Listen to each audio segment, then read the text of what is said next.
Selalu kami tahu, kami percaya, kami yakin dengan iman percaya kami bahwa di tengah setiap tekanan kehidupan, di tengah setiap pergumulan dan masalah yang kami hadapi, ada Tuhan yang tidak pernah tinggalkan kami, ada Tuhan yang selalu menyertai, ada Tuhan yang selalu akan berikan jawaban di saat segala sesuatu sudah tidak bisa lagi kami harapkan. Kami tahu bahwa setiap kemustahilan akan diubah menjadi sebuah kemungkinan. Sebab bagi Tuhan yang kami sembah dalam Yesus Kristus, segala sesuatu adalah mungkin. Dan malam hari ini kami mau duduk diam di bawah kaki-Mu. Kami mau buka hati untuk terima kebenaran-Mu. Ajari kami dari Taurat-Mu malam hari ini.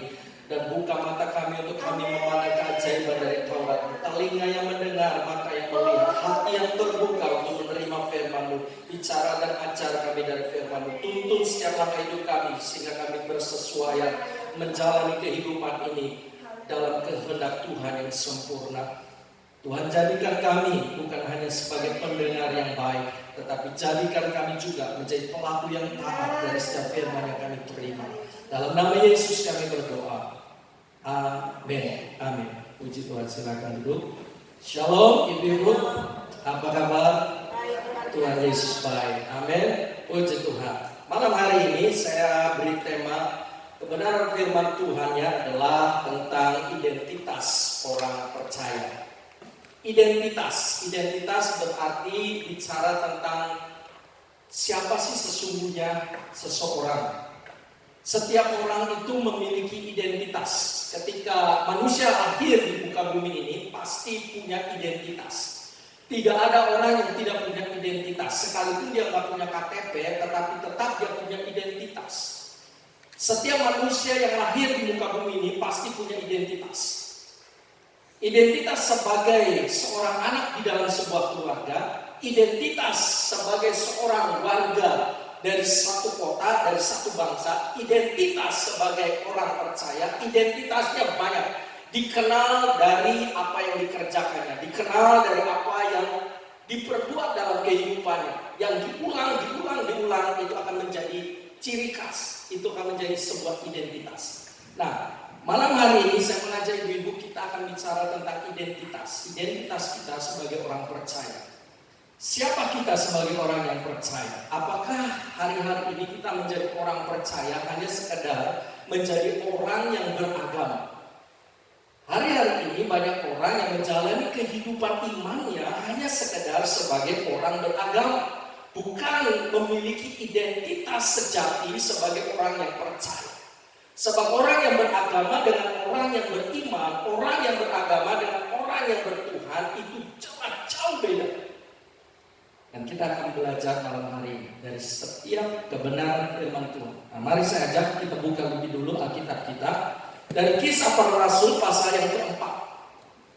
Kisah Para Rasul pasal yang keempat ayat yang ke-11 sampai ayat yang ke-13. Kisah Para Rasul pasal yang keempat ayat yang ke-11 sampai ayat yang ke-13. Demikianlah firman Tuhan. Yesus adalah batu yang dibuang oleh tukang-tukang bangunan, yaitu kamu sendiri. Namun ia telah menjadi batu penjuru. Dan keselamatan tidak ada di dalam siapapun juga selain di dalam Dia. Sebab di bawah kolong langit ini tidak ada nama lain yang diberikan kepada manusia yang olehnya kita dapat diselamatkan.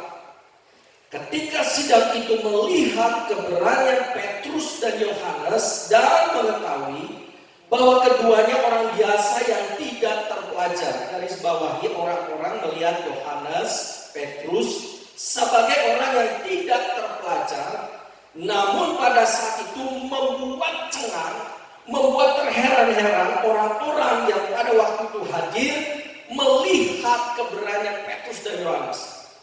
Heranlah mereka dan mereka mengenal, perhatikan, mereka mengenal keduanya sebagai nelayan.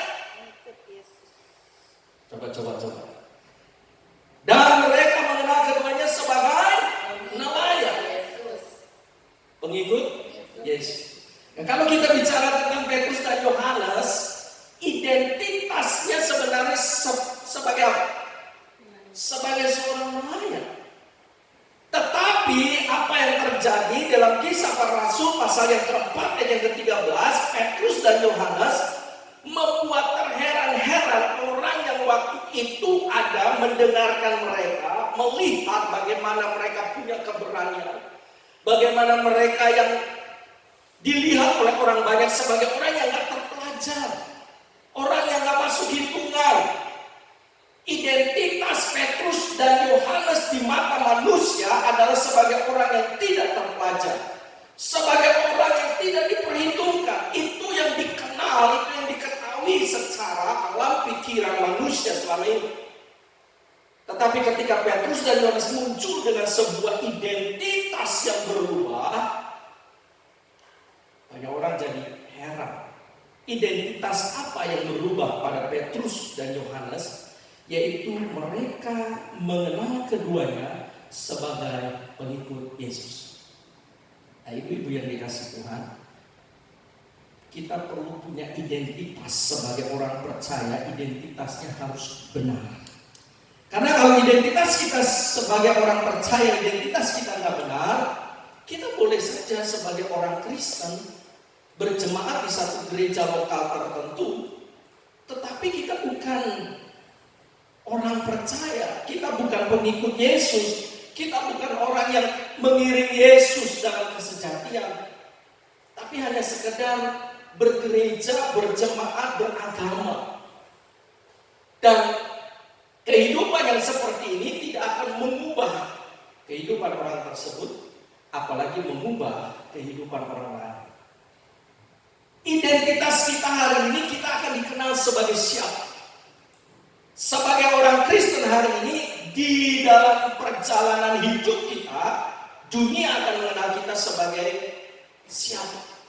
Dengan kekristenan kita, dengan predikat kita sebagai orang yang mengaku percaya Yesus, akankah dunia juga mengenal kita sebagai pengikut Yesus?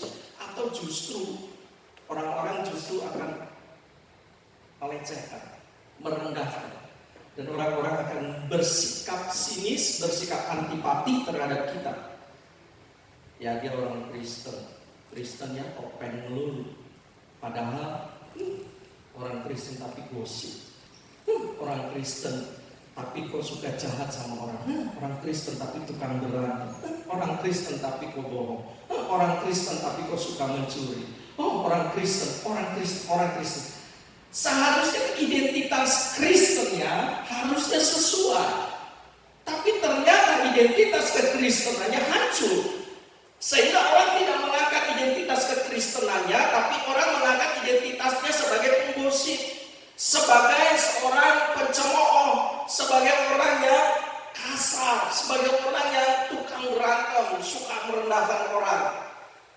Sebagai siapa kita akan dikenal? Sebelum kita mati, sebagai siapa kita akan dikenal?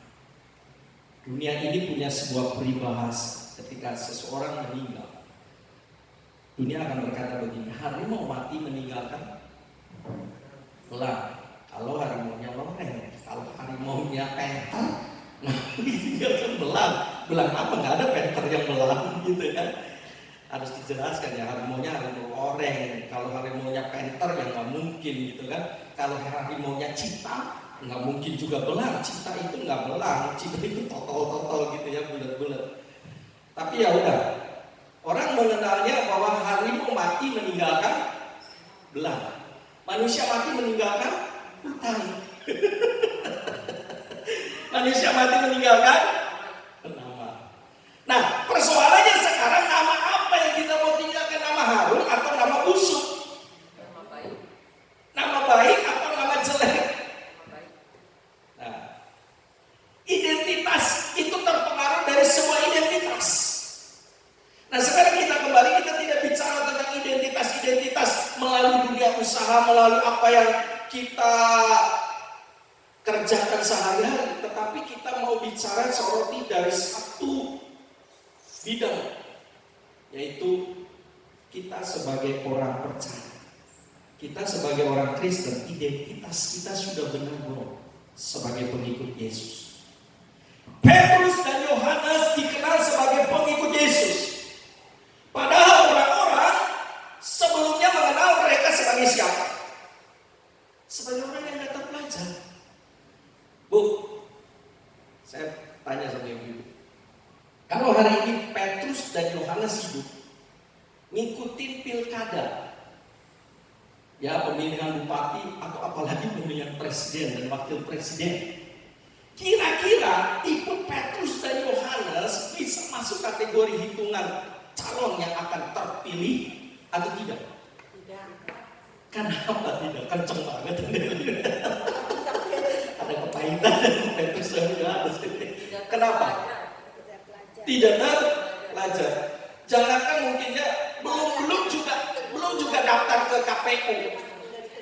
Ya, belum daftar ke KPU juga jangan-jangan ditolak duluan berkasnya apaan gitu kan? Orang yang nggak terpelajar. Untuk jadi nelayan nggak perlu S1. Untuk jadi nelayan butuh keberanian, ada jala, ada perahu, jalan. Nggak perlu, saya mau jadi nelayan, saya harus kuliah di mana ya untuk jadi nelayan? Emangnya sekarang yang jadi pejabat-pejabat itu titelnya gede dah. Iya kan, nggak gede, tapi paling tidak kan harus punya modal. Iya kan, harus punya modal. Sebab untuk jadi seorang pemimpin itu yang diperhitungkan oleh dunia ya, itu harus punya kemampuan. Ya jangan juga pilih kucing dalam karung kan. Repot kalau pilih kucing dalam karung, nanti kita dipimpin oleh kepemimpinan yang tidak membawa pembangunan tapi membawa kehancuran. Petrus dan Yohanes seorang yang tidak terpelajar, itu orang-orang mengenalnya mereka sebagai orang yang tidak terpelajar. Identik orang yang tidak terpelajar adalah orang yang tidak masuk hitungan. Tidak masuk hitungan kecuali orang tidak terpelajar tapi punya kekayaan. Itu beda. Ya, coba orang yang tinggi sekolahnya tapi dia kaya, orang masih bohong. Nah sekarang yang repot udah terpelajar miskin. Ya kan? Jadi dunia ini mengakui sebuah identitas kehidupan manusia itu dengan satu kondisi, kamu ada apanya? Bukan apa adanya kamu, tapi kamu ada apanya. Kalau kamu nggak punya apa-apa, no, kamu nggak masuk hitungan saya. Tapi kalau kamu ada apa-apanya, oke, saya bisa dukung, saya bisa jadi teman kamu. Ada apanya, bukan apa adanya. Beda, Tuhan menerima kita apa adanya. Coba kalau Tuhan terima kita ada apanya. Model Andrianus belum tentu jadi pilihan Tuhan Yesus. Siapa sih saya? Bukan orang yang cukup diperhitungkan. Petrus dan Yohanes, kalau Tuhan Yesus itu melihat mereka ada apanya, nggak mungkin Yesus juga tertarik dengan Petrus dan Yohanes. Ada apanya si Petrus? Ada apanya si Yohanes? Yang dia punya perahu, jangan-jangan perahu juga masih cicilan, belum lunas. Jalannya juga udah butut dan robek-robek. Kalau saya mengandalkan dia juga untuk melaut, untuk nangkap ikan, paling berapa sih? Hitung-hitungan sekarang oke, dengan jalan yang butut begitu, dengan perahu yang cicilan yang belum lunas, mungkin perahunya juga kecil. Kalau Yesus melihat apa adanya Petrus dan Yohanes dan murid-murid yang lain, nggak masuk hitungan. Bukan orang yang terpelajar. Tapi lihat Kisah Para Rasul 4 ayat 13. Justru orang yang tidak terpelajar punya identitas yang baru, punya identitas yang membuat orang jadi heran, takjub. Bagaimana seorang nelayan, bagaimana seorang yang tidak terpelajar, orang yang tidak pernah bicara atau orang yang tidak pernah belajar tentang ilmu kedokteran bisa menyembuhkan orang lumpuh. Yang 38 tahun lumpuh nggak sembuh-sembuh, dibawa ke tabib nggak sembuh-sembuh, tapi ketika sama Petrus, sama Yohanes bangkit dan berjalan, bisa jalan lagi. Orang yang nggak masuk hitungan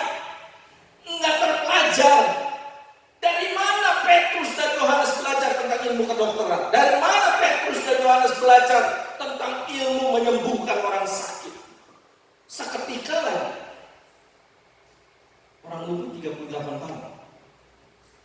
Papa saya sedang diterapi. Ya, sempat di ponis oleh dokter stroke ringan. Saya mainnya enggak mulutnya gitu ya. Sempat gak bisa bangun dari tempat tidur. Aneh. Jam 11 malam itu cepat-cepat ya panggil tukang beca untuk bawa ke rumah sakit. Dan mungkin itu serangan pertama. Ya kami belum tahu kenapa tiba-tiba nggak bisa pulang. Diangkat ngos-ngosan. Dulu memang saya pernah fitness, tapi sekarang saya nggak pernah fitness lagi gitu kan. Aduh, beratnya luar biasa. Angkat dari dalam kamar ke beca. Aduh, jam 11 malam nggak bisa ngapa-ngapa. Tapi puji Tuhan, Tuhan masih campur tangan, pulih, bisa jalan lagi. Dan hari ini sedang kontrol. Ya, saya nggak bisa nemenin karena saya harus tugas. Sebab kalau saya nemenin nanti dokternya itu telat. Jadwal praktiknya jam 4 sampai jam 6 sore, itu bisa datang setengah 6 dokternya coba. Dalam hati saya waktu pertama gitu ya, nunggu dari jam setengah 4 datang lebih awal kan pasien baru pertama, karena di plan dokternya itu jam 4 sampai jam 6 supaya saya datang duluan. Daftar paling tidak kan kalau udah datang duluan kan enak gitu daftarnya. Setengah 4 ternyata nunggu setengah 4. Saya pikir juga kan sampai jam 6. Oke, waktu itu pun saya dapat jadwal di WBI. Ya, saya pikir ya udahlah sampai jam 6 kan. Ya paling-paling juga jam 5 lah. Jam 5 udah selesai fix. Ternyata buset, jam setengah 6 baru datang dokter. Setengah 6 dokter. Dengan pasien yang sekarang sudah daftar banyak begini, kalau berdasarkan plan papan namanya itu kan cuma dalam waktu setengah jam. Kalau fairnya kan setengah jam tutup, karena setengah jam lagi kan jam 6. Ini datang setengah 6. Maksud saya cerita sampai begini kenapa? Maksud saya begini, dokter saja, itu dokter syaraf, dokter saja yang sudah belajar bertahun-tahun, spesialis, bukan dokter umum, spesialis kan harus belajar lagi. Sudah dokter, belajar lagi untuk dapat spesialis. Nah, spesialis pun kalau pengen khusus lagi, seperti spesialis penyakit dalam. Spesialis penyakit dalam juga masih dokter umum sebetulnya. Kalau dia mau belajar lagi, dia khusus lagi, spesialis ginjal hipertensi, spesialis jantung, spesialis. Nah, spesialis kan mendalam lagi. Kalau internis ya, di dalam bidang internis itu ada yang khusus lagi, sub spesialis namanya. Belajar. Nah sekarang dokter yang belajar saja punya identitas sebagai seorang yang punya lisensi, punya kepercayaan di mata masyarakat untuk bisa mengobati. Tidak bisa langsung begitu pasien datang satu kali langsung sembuh. Betul nggak? Ya kan? Tapi sekarang ini si Petrus, ini Yohanes. Ibu nanti baca ya pasal yang ketiganya. Si Petrus dan si Yohanes lihat ada orang lumpuh yang tiap hari datang di depan pintu bait Allah, di luar nggak masuk, nggak ikut kebaktian, di luar ngapain? Bukan jadi asyir, bukan jadi penerima tamu, di luar ngapain? Jadi pengemis, minta duit. Pak, kasihan Pak. Oh kasihan gitu. Jadi pengemis. Tapi begitu Petrus dan Yohanes datang, orang yang lumpuh ini menatap Petrus dan Yohanes, wah, orang baru nih, jangan-jangan cukong nih, gitu kan? Jangan-jangan, wah, duitnya banyak nih. Pak, kasihan Pak.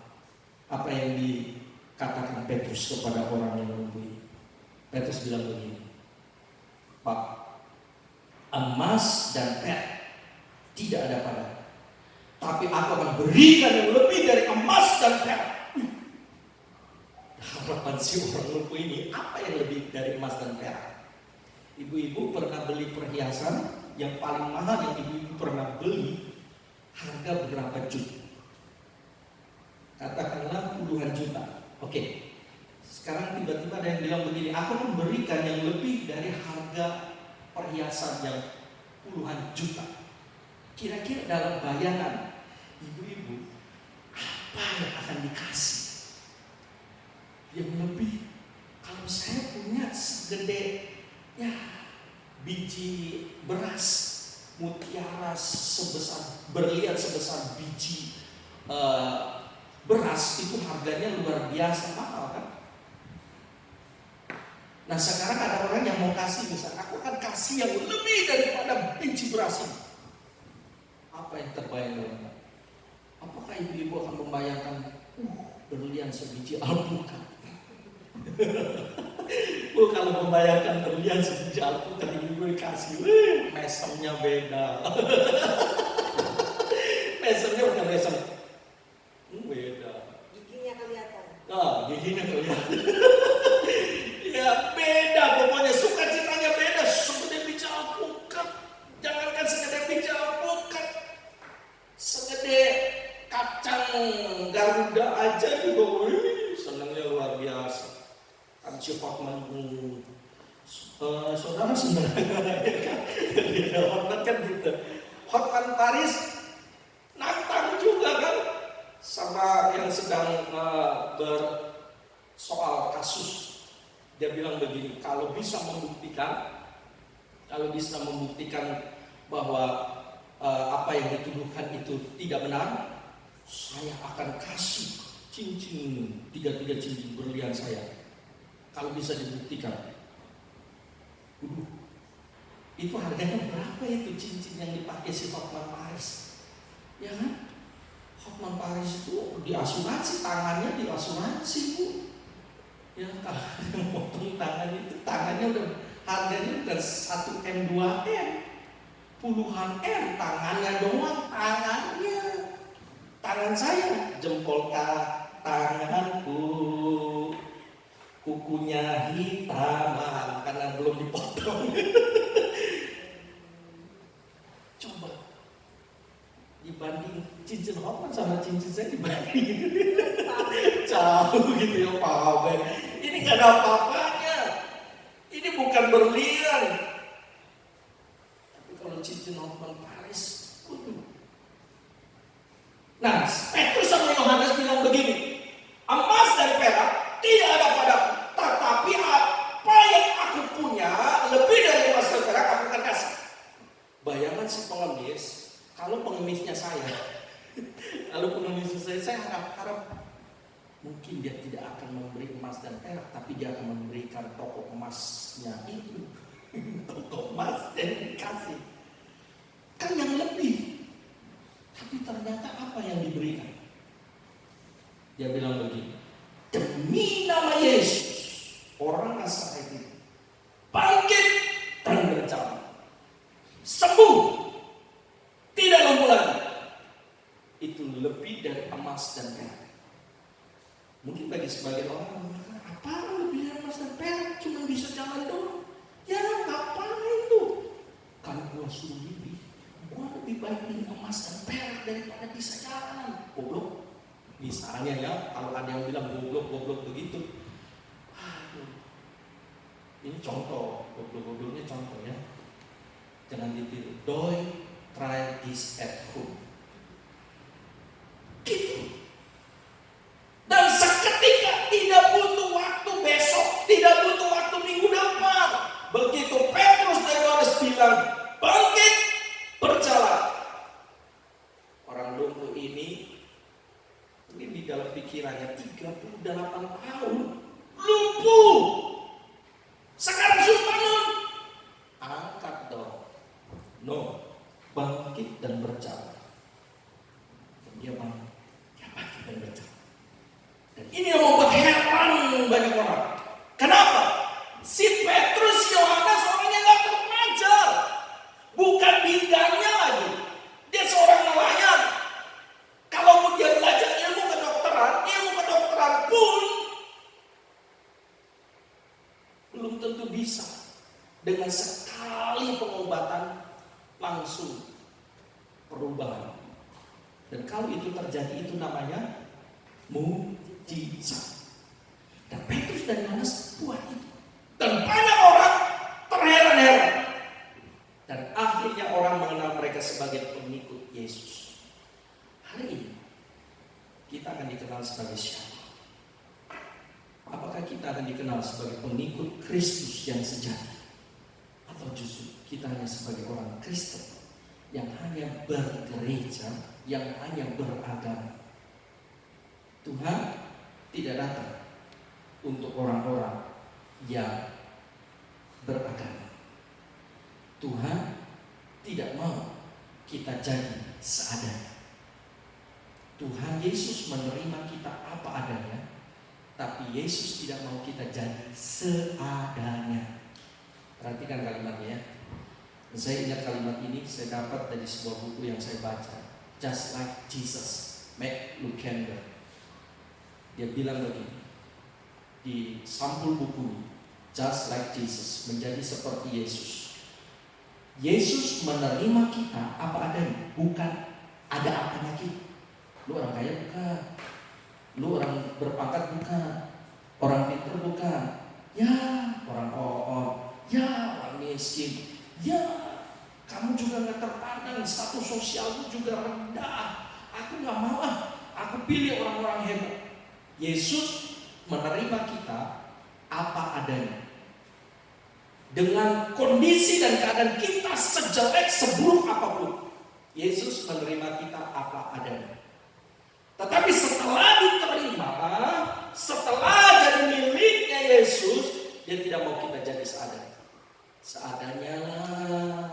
Kalau mau ibadah ya ibadah, kalau nggak mau ibadah ya udah ngapain gua ibadah. Ya seadanya lah. Kalau saya pengen berdoa ya saya berdoa. Kalau nggak lagi pengen berdoa jangan dipaksa suruh berdoa dong. Ya kalau lagi pengen baca Alkitab ya baca Alkitab lah. Tapi kalau nggak disuruh jangan paksa saya baca Alkitab. Saya pengen bacanya lain. Yesus menerima kita apa adanya, tapi Yesus tidak mau kita jadi seadanya. Jadi seadanya ya udahlah, udah begini mau diapain lagi? Udah begini mau diapain lagi? Petrus dan Yohanes kalau jadi seadanya, kira-kira menurut ibu-ibu, Petrus dan Yohanes masih jadi seperti siapa? Identitasnya. Kalau menurut ibu-ibu, halo? Masih seperti apa? Masih seperti pelaut, nelayan, ya kan? Masih begitu-begitu saja. Tapi dia tidak jadi seadanya. Mereka tidak jadi seadanya. Wow. Dan ini bicara tentang ketika kita mengambil keputusan jadi orang Kristen. Jangan 5 tahun yang lalu kita jadi orang Kristen biasa saja. Hari ini kita jadi orang Kristen yang masih biasa saja. Jadilah orang Kristen yang terus mengalami pertumbuhan. Karena kekristenan itu bukan bicara agama. Kekristenan bicara pengiringan. Kalau orang mengiring itu harus ikut, berjalan, bertumbuh. Kalau tidak bertumbuh berarti ada yang salah. Coba ibu-ibu, kalau kita diberi kepercayaan seorang anak, terus anak itu nggak pernah tumbuh. Katakanlah fisiknya tumbuh, tapi otaknya nggak tumbuh. Apa yang terjadi di dalam diri ibu-ibu sebagai orang tua? Sedih kan? Pertama sedih. Kenapa anak saya modelnya begini? Fisiknya tumbuh, otaknya sedih kan? Padahal bukan berarti orang yang dalam kondisi seperti itu orang yang tidak berharga. Nah, kita mungkin manusia menilai mereka tidak berharga, tapi tidak di mata Tuhan. Setiap orang yang sudah terlahir ke dunia ini, dia adalah orang yang spesial. Saya terkesan dengan satu waktu saya cari-cari kaos dengan sebuah tulisan-tulisan. Ada satu kaos yang menarik. I am not perfect, but I am limited edition. Waduh, apa itu? Tidak tahu. I'm not